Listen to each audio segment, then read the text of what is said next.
Dividend investing has a reputation for being the safe way to invest. Steady checks landing in your account, companies that reward loyal shareholders. But when you actually look at 50 years of market data, the story is more complicated than the dividend investing crowd wants to admit. Let's get into it. First, let's define total return, because this is the number that actually matters.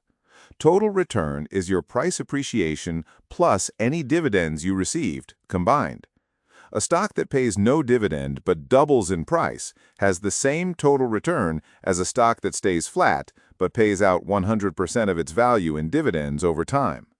The dividend itself isn't extra money from nowhere.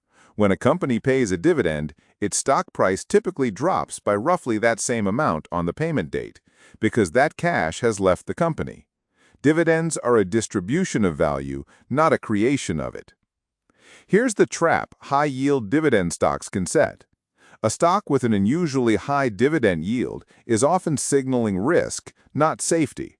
Sometimes the market has pushed the price down because it expects trouble, which mechanically inflates the yield percentage even as the underlying business weakens.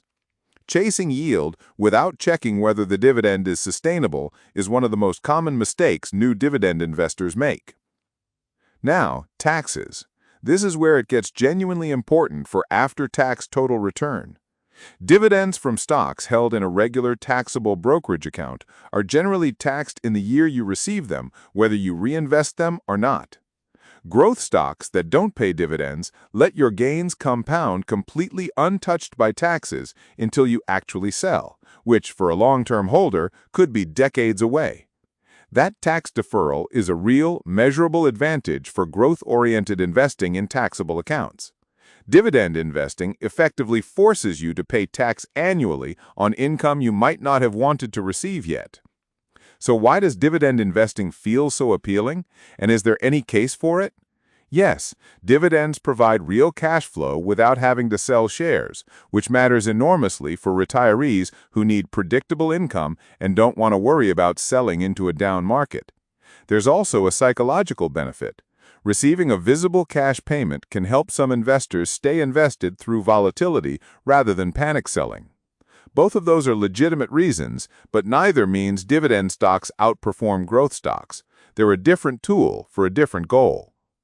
This is exactly why Warren Buffett, one of history's most successful investors, has directed a huge share of Berkshire Hathaway's public portfolio into broad, diversified holdings rather than chasing high dividend yields specifically, and has publicly recommended low-cost index funds for the vast majority of individual investors, rather than any stock-picking strategy built around dividend yield.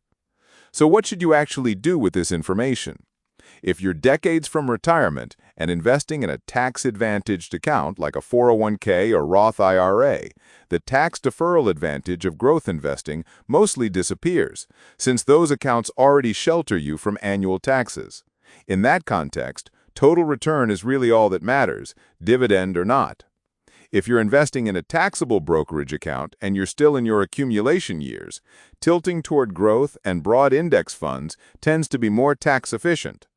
And if you're retired and need predictable cash flow, a dividend-focused or dividend-plus bond approach can make real practical sense, even if it isn't mathematically optimal on a pure total return basis. The boring truth is this: total return is what builds wealth, not the dividend yield printed on a stock screener. Chasing high yields without understanding total return and tax consequences is one of the most common and costly mistakes retail investors make. This is educational content, not personalized investment advice. Consult a financial professional for your specific situation. Subscribe for more personal finance breakdowns every week.